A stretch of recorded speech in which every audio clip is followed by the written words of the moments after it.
Глава 636. Возвращение.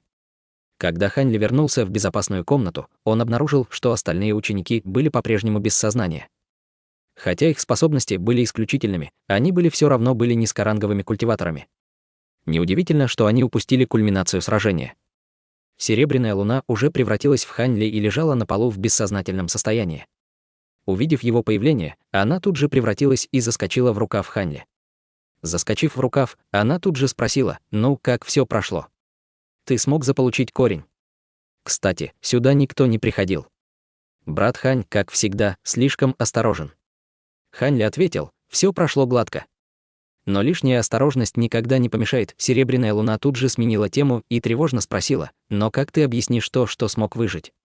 Кажется, это довольно хлопотно». «Как я это объясню? Просто скажу правду». Ханьли, похоже, не очень серьезно относился к этому вопросу. «Правду?» — удивленно спросила Серебряная луна. Ханьли спокойно ответил: «Я скажу, что ранее купил высокоранговый магический талисман, с помощью которого мне удалось спасти свою жизнь. Они не практикуют иллюзий, так что нет смысла пытаться придумывать замудренные оправдания». Серебряная луна усмехнулась: «Неплохо. Это отличное оправдание». Далее все прошло довольно гладко.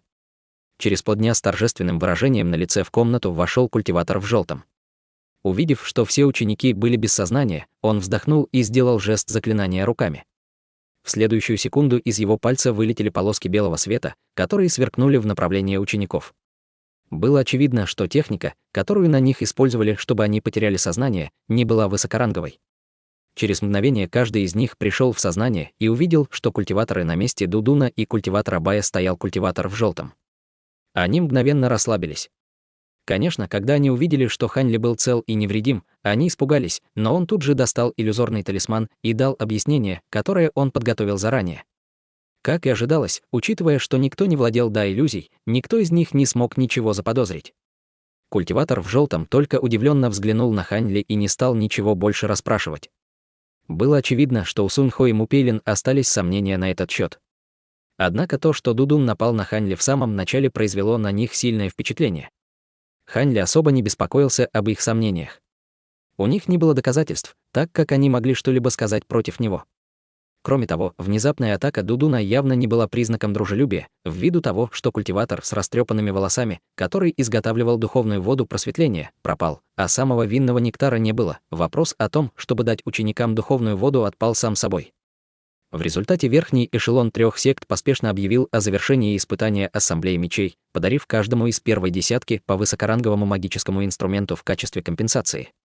Затем все 3 секты вернулись к своим сектам, совершенно не собираясь путешествовать вместе.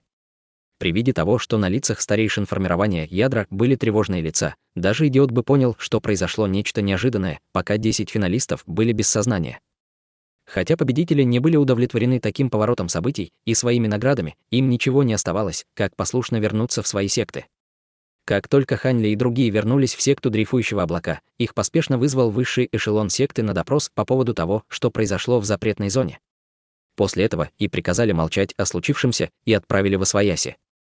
Затем Ханьли понял, что план 3 сект по уничтожению шпионов закончился полным провалом. Дудун и остальные не только смогли передать винный нектар праведному и дьявольскому с помощью воплощения мастера небесного отчаяния, но им также удалось сбежать из государства Си без каких-либо последствий. Однако культиватор Бай совершил ошибку, в результате чего старику Фу и остальным удалось убить его. Мальчику-культиватору зарождающейся души удалось захватить воплощение истинного лорда небесных демонов, и с тех пор о нем никто больше ничего не слышал. 2 старейшин зарождающейся души секты дрейфующего облака и различные культиваторы формирования ядра из 3 сект были безжалостно атакованы из засады сектой Тысячи иллюзий дьявольского Дая и сектой небесного отчаяния. Мало того, что несколько культиваторов формирования ядра были убиты, но даже культиватор зарождающейся души по имени Чен был серьезно ранен. Хотя его жизни не угрожала опасность, его первородная ци была серьезно повреждена. Это известие сильно потрясло 3 секты. Они начали жестоко оказывать давление на секты праведного и дьявольского через союз небесного но эти секты отрицали содеянное. В результате у верхнего эшелона 3 сект были связаны руки. Но, к счастью для них, благодаря собственным шпионам союза небесного в праведном и дьявольском им удалось выяснить, что винный нектар оказался неэффективен. После того, как они использовали на божественной пальме, дерево по-прежнему осталось засохшим. Эта информация принесла большое облегчение в Союзу Небесного Да.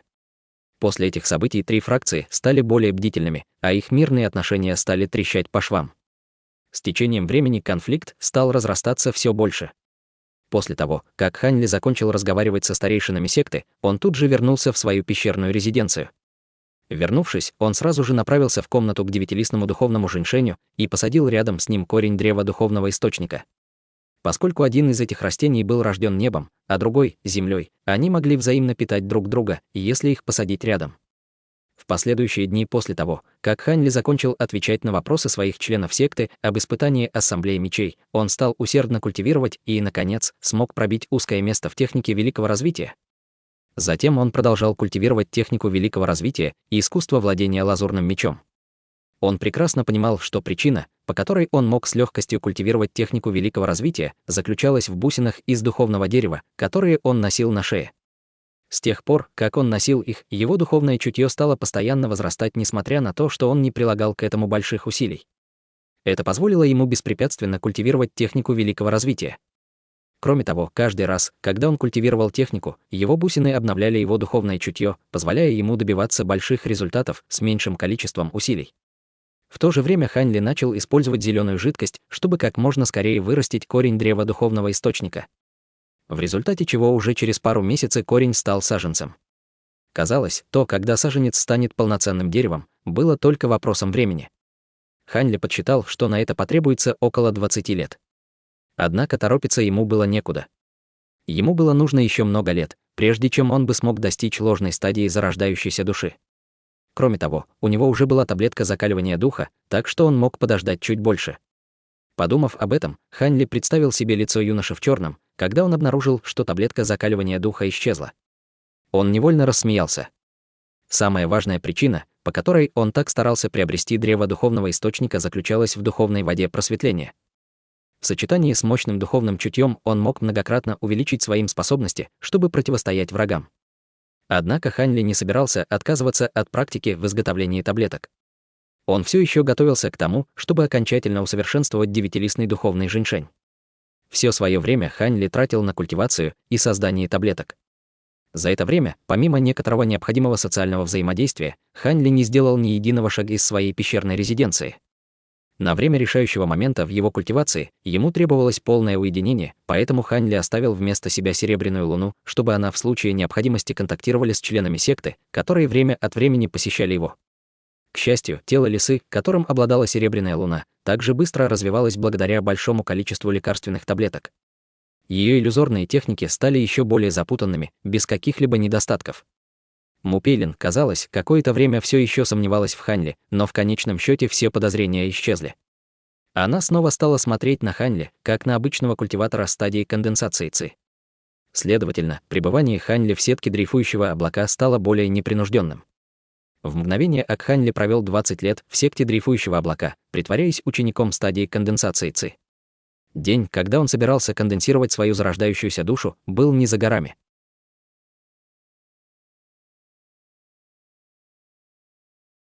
Глава 637. Зарождающаяся душа.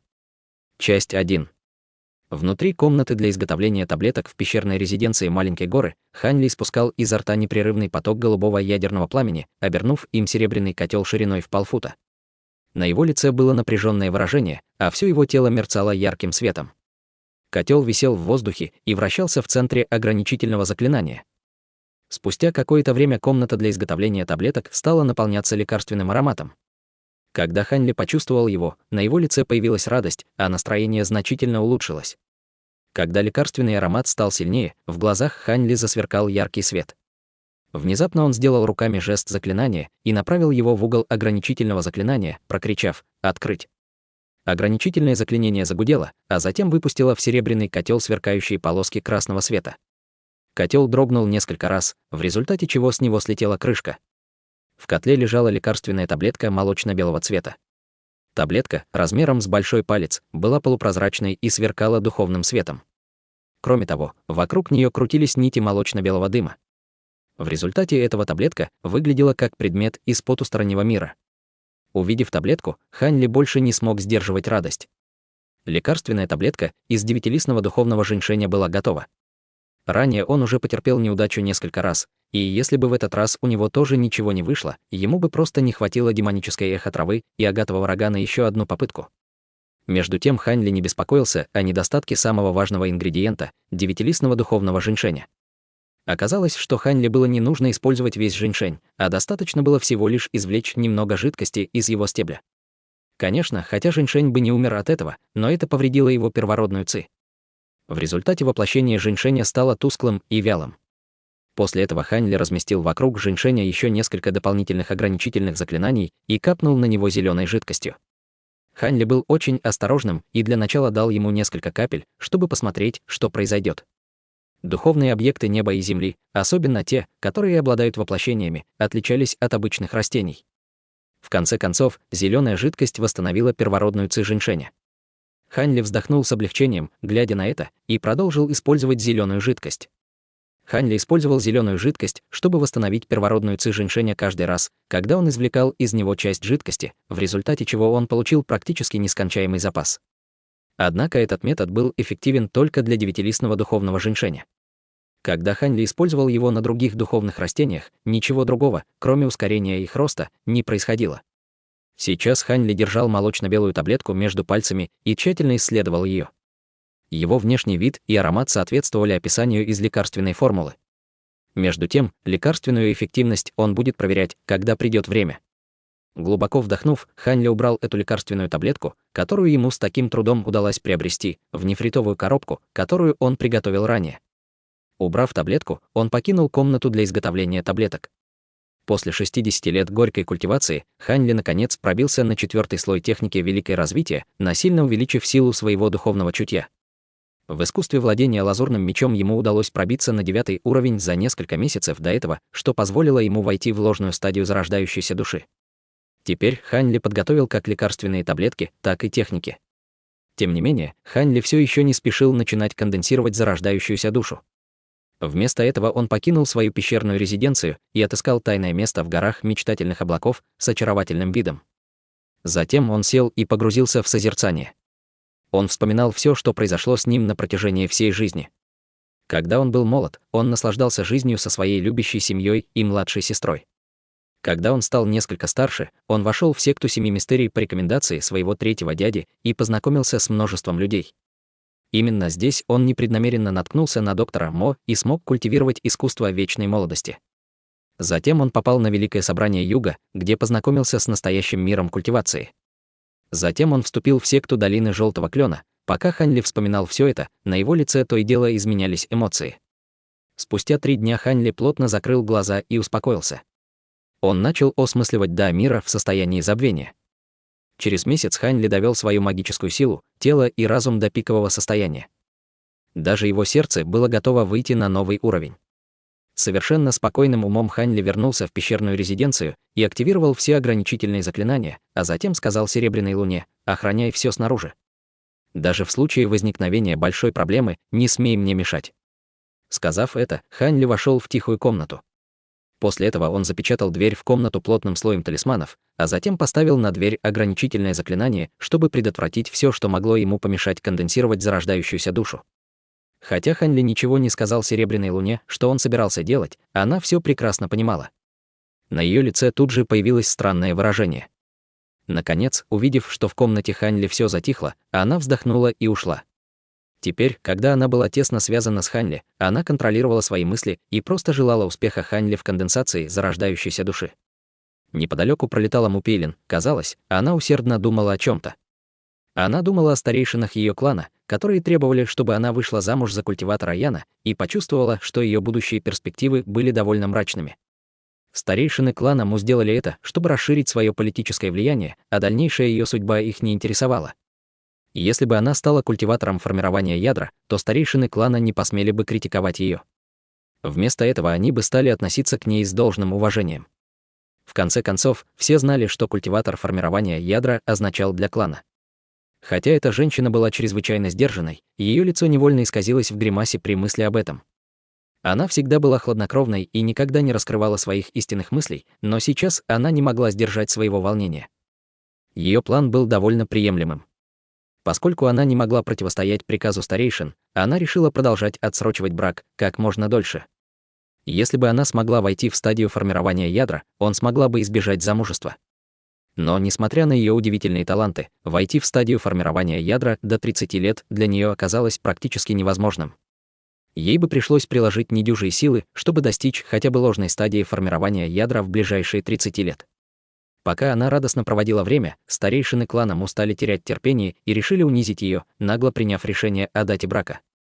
Ей угрожали, что перестанут давать духовые камни, а также грозили, что не будут принимать ее близких родственников в клан. Как только она подумала об этом, Му Пейлин почувствовала себя совершенно бессильной и в итоге согласилась. Хотя секта дрейфующего облака считала ее своей гордостью и всячески поддерживала ее, они не могли вмешиваться в межклановые взаимоотношения. В результате чего никто не мог ей помочь. Еще страшнее было то, как старший боевой брат Янь каким-то образом получил информацию о ее поездке на гору рассвета и продолжал ей докучать.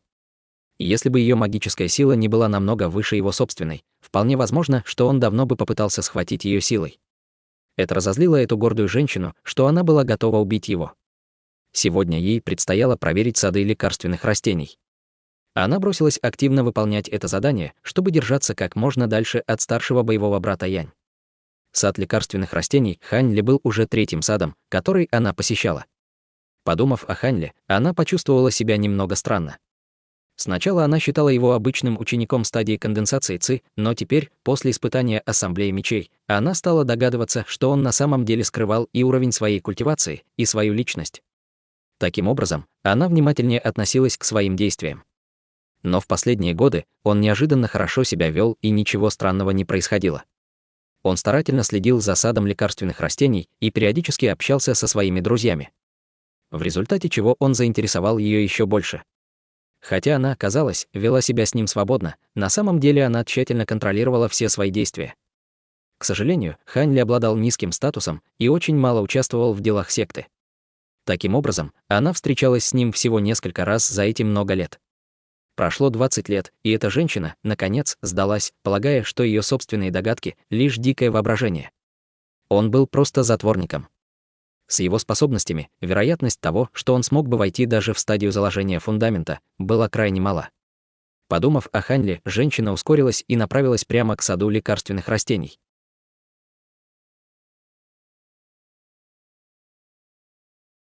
Глава 638. Зарождающаяся душа. Часть 2. Когда Му Пейлин оказалась в 5 километрах, она почувствовала, что духовная ци в воздухе стала очень взбудораженной. В мгновение бесчисленное количество нитей духовной ци сплелись в водоворот, в результате чего она чуть не упала с неба, но ее магический инструмент подхватил ее. Испугавшись, она тут же распространила духовную ци в своем теле, чтобы защитить себя. Оглядевшись по сторонам, она заметила то, что шокировало ее. В воздухе была воронка из духовной ци около 300 метров в высоту. Она переплеталась из нитей разноцветной ци, которые пульсировали от яркого до тусклого света. Это было необыкновенным зрелищем. Му Пейлин переполняли эмоции. Она стала оглядываться по сторонам, но куда бы он ни взглянула, повсюду было бесчисленное количество разноцветных вспышек, которым не было ни конца, ни края. Боже! Что происходит? Му Пейлин распахнула глаза, глядя на это.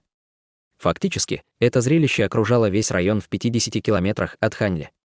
Но ни одна эта женщина обнаружила духовные преобразования ци. Множество других культиваторов также обнаружили эту аномалию. Те, кто обладал высоким уровнем культивации, обнаружили это, находясь в 1000 километров от секты дрейфующего облака. Хотя большинство культиваторов никогда прежде не видели этого, они знали, что это было предзнаменование, те немногие, кто знал, наблюдали с чувством зависти и восхищения. На главном пике секты дрейфующего облака, в пещерной резиденции, которая была расположена на нескольких тысячах километров, сидел седовласый старик, скрестив ноги. У него был пепельный цвет лица, и он тяжело дышал, словно был тяжело болен. Но в тот момент, когда духовные огни появились на расстоянии нескольких сотен километров, его лоб вздрогнул, а в глазах появилось удивление. Он без колебаний прекратил культивировать, а тут же покинул свою пещерную резиденцию, превратившись в полоску белого света. Спустя короткое мгновение седовласый старик появился на вершине главной горы. Он стал пристально вглядываться в сторону пещерной резиденции Ханьли, и выражение на его лице дрогнуло. В этот момент в небе пронеслась полоска желтого света в направлении пещерной резиденции седовласого старика. Но при виде того, что старик уже покинул свою пещерную резиденцию, полоска двинула сразу к нему. Когда свет исчез, перед ним предстал мужчина среднего возраста с бледным цветом лица. Как только появился мужчина средних лет, он сразу же обратился к старику: «Старший боевой брат Чен, вы тоже почувствовали это? Если я не ошибаюсь, то кто-то в нашей секте конденсирует зарождающуюся душу». Седовласый старик прищурился и ответил, не поворачивая головы: «Ошибки быть не может. Мы с тобой уже видели это раньше». Так и есть, в нашей секте кто-то конденсирует зарождающуюся душу. Более того, он уже достиг финальной стадии и вот-вот закончит. Мужчина средних лет с уверенностью пробормотал: «Это озадачивает». Единственные культиваторы на поздней стадии формирования ядра — это боевой племянник Фен и тот шпион по имени Ху. Боевой племянник Фен провел последние 2 года в горькой культивации, но он не смог пробиться даже на ложную стадию. Между тем, уровень культивации шпиона был рассеян, так это тоже не может быть он. ГМ. Конечно, я знаю уровни культивации наших боевых племянников. Хотя этот человек конденсирует зарождающуюся душу в нашей секте, это не значит, что он является членом нашей секты. Возможно, это какой-то смельчак, кто посмел проникнуть в нашу секту. В конце концов, наши горы изобилуют духовной ци и являются оптимальным местом, чтобы сконденсировать зарождающуюся душу. Мужчина средних лет нахмурился и взволнованно сказал: «Старший боевой брат, что нам теперь делать?»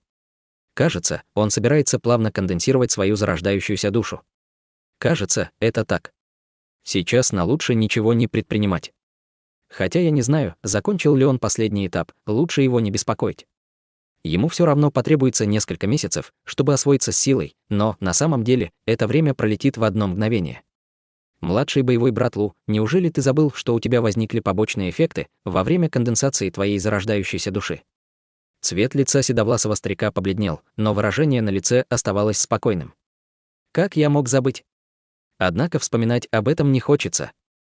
Если бы не таблетка закаливания духа, я бы не смог сконденсировать зарождающуюся душу, взволнованно проговорил мужчина средних лет по имени Лу.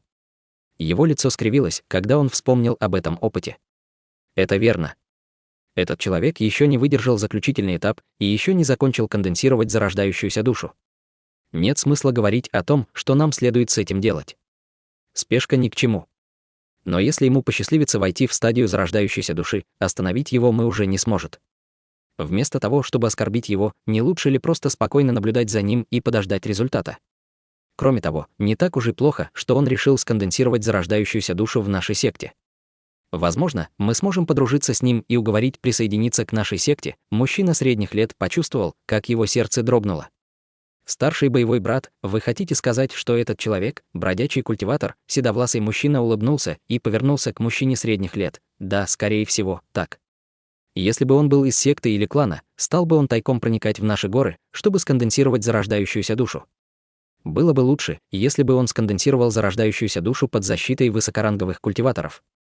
Вспомни, как секта серьезно отнеслась к тому, что ты собирался сконденсировать свою зарождающуюся душу. Мужчина средних лет невольно усмехнулся, вспомнив это. Как я могу забыть такое? Мне потребовалось несколько месяцев, чтобы сконденсировать зарождающуюся душу. В это время секта опечатала гору и охраняла меня. Также было уставлено мощное защитное ограничительное заклинание. Судя по тому, что вы сказали, этот человек на самом деле бродячий культиватор. Седовласый старик сказал: если этот человек действительно бродячий культиватор, мы должны сделать все возможное, чтобы уважить его, а не оскорбить. Поскольку для бродячего культиватора гораздо сложнее сконденсировать зарождающуюся душу, чем для культиватора секты, его способности должны быть впечатляющими. Его нельзя недооценивать. Кроме того, этот культиватор не обременен сектой, в отличие от нас. У него намного большая свобода действий, чем у нас. Помнишь небесного эксцентрика? Не из-за его ли высокого уровня культивации и превосходных способностей мы не осмеливаемся его оскорбить до сих пор? Неужели его беспощадные и необузданные действия не внушают страха многим сектам в небесном южном регионе? Когда мужчина средних лет услышал это, он молча кивнул головой в знак согласия. Затем глаза старика загорелись, и он тихо проговорил: «Начинается». Мужчина средних лет был поражен и поспешно высвободил свое духовное чутье вдаль. В этот момент пятнышек света, окружающих пещерную резиденцию Ханьли, стало все больше, и они стали сгущаться в единую световую массу в небе. Через мгновение небо в радиусе 50 километров засверкало плотным слоем радужного света. По всему небу пронесли громовые раскаты. Вскоре свет стал быстро концентрироваться и собираться в центре, прямо над пещерной резиденцией Ханьли. Над маленькой горой резиденции Ханьли появилась блестящая световая сфера шириной полкилометра, которая ослепляла всех, кто осмеливался взглянуть на нее. Внезапно в небе раздался такой грохот, что он даже сотряс гору под ней. В этот момент лазурный столб света выстрелил в небо из горы, прорвавшись сквозь световую сферу. Огромная сфера света сразу же покрылась темными облаками, вызвав грозовой шторм. Постепенно свет в этом грозовом шторме начал уменьшаться, но яркие вспышки молнии стали более ослепительными. Культиваторы поблизости уже окружили маленькую гору и пристально наблюдали за удивительным явлением. Они в ужасе стали переглядываться между собой, не зная, что им делать. Вскоре после этого, под взглядом изумленных прохожих, эта огромная сфера света сгустилась в полупрозрачный шарик размером с кулак, в которой находилось ужасающее количество духовной ци. Те, кто наблюдал за этим вблизи, наблюдали за происходящим с изумлением на лице, не осмеливаясь опрометчиво предпринять какие-либо действия.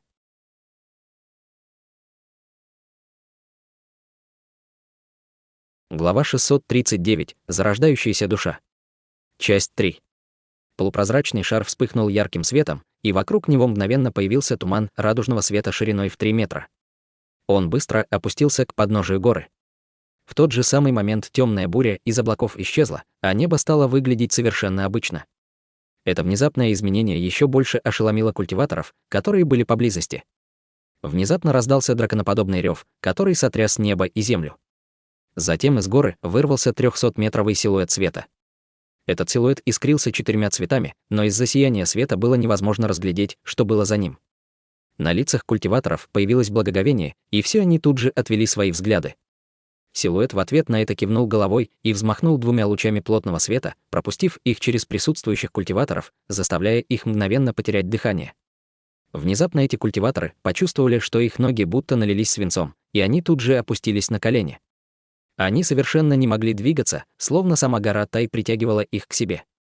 Хотя некоторым культиваторам с более высоким уровнем культивации удалось устоять на ногах, их ноги дрожали, а на лбу выступила пульсирующая вена.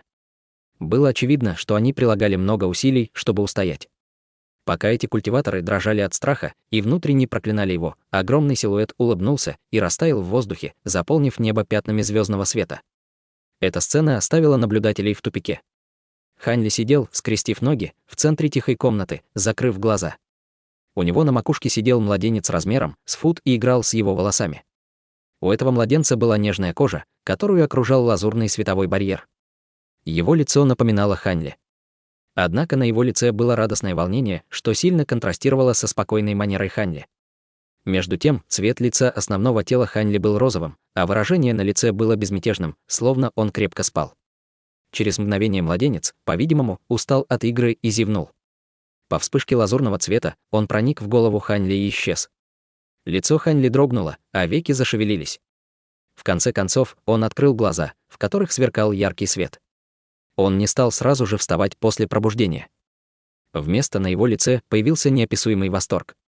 Он вытянул ладонь и стал вглядываться в нее, а затем почесал макушку. Спустя промежуток времени, за который можно было выпить чашку чая, волнение исчезло с лица Ханьли, заменив его на обычное выражение на его лице. Он окинул взглядом тихую комнату, потянулся и встал. Затем он вытянул палец и выстрелил лучом лазурного света в каменную дверь. По вспышке света дверь отворилась. Охраняя комнату у Ханьли, серебряная луна приняла форму молодой женщины. Заметив Ханьли, она сразу же опустила голову и почтительно приветствовала его. «Поздравляю, мастер, с конденсацией вашей зарождающейся души». Ее осторожное и почтительное отношение удивило Ханьли. Он потер подбородок и небрежно сказал: «Мастер, похоже, что ты теперь признала меня своим мастером». Однако в этом нет ничего удивительного. Пока я не сконденсировал зарождающуюся душу, у нас был одинаковый уровень культивации. Как ты могла считать меня своим мастером? Серебряная луна ответила с большим уважением в голосе: «Мастер верно говорит. Теперь, когда вы сконденсировали зарождающуюся душу, вы стали высшим существом в этом мире. Ваша продолжительность жизни увеличена до 1000 лет, но вы уже прожили около 200 лет. Мне повезло, поскольку я считаю, что вы сможете продвинуться к стадии трансформации божества». Ханьли покачал головой и спокойно сказал: «Еще слишком рано говорить об этом. Большинство культиваторов зарождающейся души, с которыми я сталкивался, были на ранней стадии и не обладали никакой возможностью дальнейшего продвижения. Так что тебе не стоит надеяться слишком на многое. Я верю в вас, мастер». Серебряная луна поджала губы и сладко улыбнулась. Однако Хань Ли все равно не одобрял ее слова. К этому времени вокруг его пещерной резиденции собралось уже более 1000 культиваторов. Они окружили горы на своих магических инструментах и перешептывались между собой. Из-за своей неопытности они не знали, что означало недавнее предзнаменование. У них было всего несколько предположений. Из-за произошедшего у них голова кружилась от волнения. Естественно, что сад лекарственных растений Хань Ли тоже привлек к себе внимание. Некоторые культиваторы прорвались через ограничения, но обнаружили, что это был обычный сад, в котором не было ни души. Му Пейлин была среди тех, кто бросился на место происшествия. Ее выражение дрогнуло, когда она стала свидетелем всего, что произошло. У нее было предчувствие, что это предзнаменование было как-то связано с Хань Ли. В этот момент неожиданно появилось несколько полос разного цвета. Когда сияние погасло, на месте появилось 6 культиваторов формирования ядра с мрачными выражениями на лицах. Их возглавлял культиватор поздней стадии формирования ядра по имени Фен. Рядом с ним был старик в красном, красивая женщина по имени Сун, а также несколько других незнакомых культиваторов. Старик Фен вскинул брови от удивления, глядя на такое большое количество низкоранговых культиваторов, и сказал ледяным голосом: «Вы все слушайте внимательно». Область, расположенная в 5 километрах от этой горы, временно превратилась в ограниченную зону. Если кто-то нарушит ее, они будут строго наказаны. Когда ученики услышал приказ боевого предка, им ничего не оставалось, кроме как подчиниться. Несмотря на их любопытство, они тут же активировали свои магические инструменты и покинули гору. Культиватор формирования ядра с обычной внешностью внезапно послал старейшине Фену голосовую передачу и указал на сад лекарственных растений внизу. Выражение старика дрогнуло, он тут же подозвал к себе Му Пейлин: «Боевая племянница Му, оставайся здесь». «Как прикажете, боевой дядя». На мгновение она была удивлена, но тут же подлетела к культиватору формирования ядра с почтительным выражением на лице. Выражение лица старейшины Фена смягчилось, и он сказал: «Боевая племянница Му, я слышал, что ты отвечала за этот сад лекарственных растений». «Да». Сейчас за этим садом присматривает культиватор стадии концентрации Ци по имени Хань Ли. Ученик стадии концентрации Ци. Где он сейчас? Му Пейлин немного поколебалась, а затем ответила: «Не знаю». Несколько старших боевых братьев недавно были в саду, но его нигде не было. Выражение старика в красном дрогнуло, и он удивленно спросил: «Хань Ли? Неужели это тот ученик, который попал в первую десятку в последнем испытании Ассамблеи мечей?» 20-летний юноша, боевой дядя Дуань прав. Это он, женщина не была удивлена этому вопросу, потому что именно он сопровождал их на последнее испытание Ассамблеи мечей. Очень странно, что внешний ученик смог попасть в первую десятку. Неужели это он прорвался к стадии зарождающейся души? Пробормотал старейшина Фен. На лицах остальных культиваторов формирования ядра появилось странное выражение, когда они услышали его. Женщина по имени Сун особенно изменилась в лице. Неужели это он вошел в стадию зарождающейся души, в то время как другие восприняли это достаточно серьезно? Му Пейлин странно усмехнулась. На самом деле она была совершенно потрясена таким поворотом событий. Культиватор в красном сказал: «Старший боевой брат Фен, судя по тому, что произошло, кажется, это и правда он. Как мы должны реагировать на него, хотя он только сконденсировал свою зарождающуюся душу, мы ему не ровня. Скоро сюда прибудут боевые дяди, а до этого момента лучше не злить его». Не успел он это сказать, как выражение на его лице дрогнуло, и он крикнул: «А!» Боевые дяди уже здесь. Когда другие услышали его, они почувствовали облегчение и повернули головы к небу, заметив 2 блика света далеко в небесах. Вскоре вспышки света превратились в полоски белого и желтого света, которые постепенно приближались к ним. Когда старейшина Фен и остальные увидели это, они сразу же расступились перед ними, а на их лицах появились почтительные выражения. Мгновение спустя седовласый старик и мужчина с желтым лицом среднего возраста предстали перед культиваторами формирования ядра, и старик равнодушно сказал: «Теперь мы займемся этим, а вам лучше покинуть это место». Когда другие услышали это, они поспешили покинуть окрестности этой горы. Разумеется, Му Пейлин не посмела здесь оставаться и поспешила покинуть гору сразу же после того, как отдала свое почтение 2 боевым предкам. Она мельком взглянула на сад лекарственных растений и улетела прочь. Неужели это Хань Ли сконденсировал зарождающуюся душу? Сердце женщины дрогнуло, а на лице появилось задумчивое выражение. Пока Серебряная Луна разговаривала с Хань Ли, снаружи его пещерной резиденции раздался голос: «Поздравляем, что вы успешно вошли в стадию зарождающейся души. Я Чен Тинькун. Можно ли мне и моему младшему боевому брату войти в вашу резиденцию, чтобы поговорить?»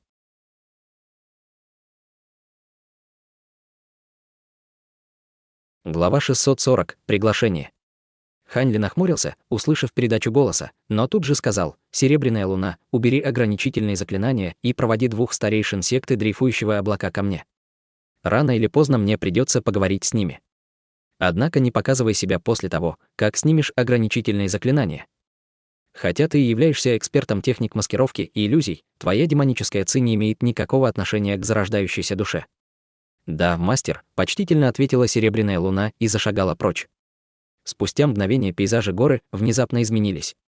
Обычная маленькая гора стала окутана плотным лазурным туманом. Туман обладал внушительной аурой и содержал в себе плавающие талисманы. Было очевидно, это было очень мощное ограничительное заклинание. Два культиватора зарождающейся души переглянулись между собой и невольно улыбнулись. Этот бродячий культиватор установил такие мощные ограничительные заклинания в их секте дрейфующего облака, но они, мастера секты, были не в состоянии его обнаружить. Если бы кто-то узнал об этом, это было большой потерей репутации для них. По крайней мере, их за это неизбежно стали бы высмеивать их сверстники.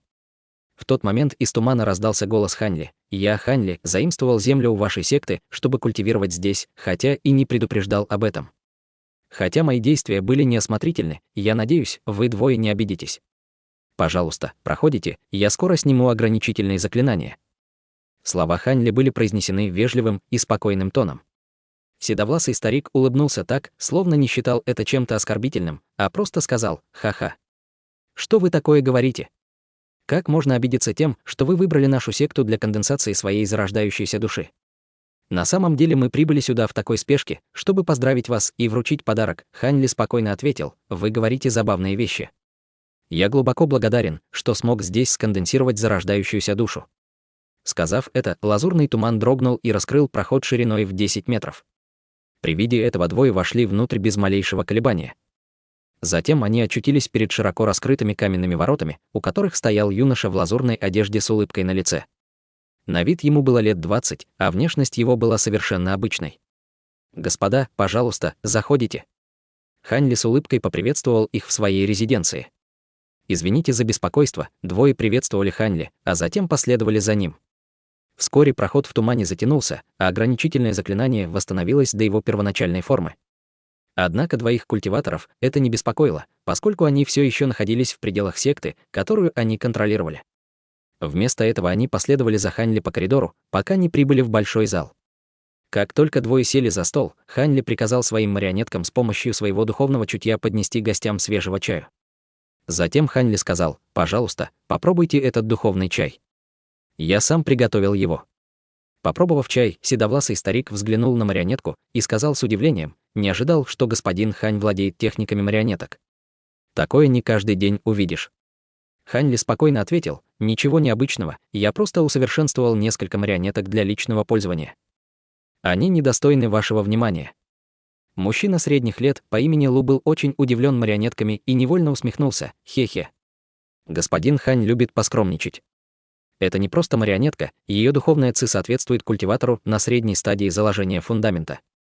Ханьли покачал головой и равнодушно сказал: «Да, эта марионетка имеет силу, равную культиватору средней стадии заложения фундамента, но у нее есть только один способ атаки. Кроме того, стоимость материалов для ее изготовления слишком дорога. Это эквивалентно стоимости высокорангового магического инструмента. В таком случае марионетки господина Ханьли на самом деле имеют немалое значение. Эта марионеточная техника, по-видимому, принадлежит школе тысячи бамбуков с далекого запада. Это откуда вы?»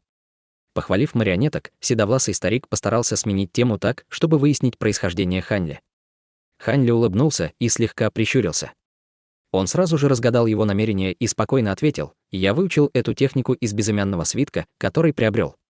Я не знаю, имеет ли это отношение к далекому западу. Однако я знаю, что культиваторы Дальнего Запада владеют марионеток.